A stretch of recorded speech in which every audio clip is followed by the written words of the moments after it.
કપરાડા તાલુકાના સિરધા ગામે મુખ્ય રસ્તાની બાજુમાં આવેલ ટ્રાન્સમીટર ટીસી પડી જવાથી 3 ફળિયાને 5 દિવસથી લાઇટ વગર અંધારામાં. આજશ્રી ફળિયા રાનપાડા ફળિયાના કસાડ ફળિયા આ 3 ફળિયા છે.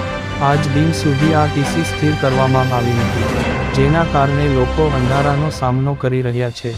આજે ચોમાસાના દિવસો દરમિયાન અંધારામાં જનાવરોની પણ બીક રહેલી હોય છે, ત્યારે અજવાળાની ખૂબ જ જરૂર હોય છે. હાલે આ ગામના લોકો અંધારપથી ભારે હાલાકી ભોગવી રહ્યા છે, જેથી વહેલી તકે આ ટીસી કાર્યરત કરવામાં આવે એ જ સમયની માંગ વધવા પામી છે.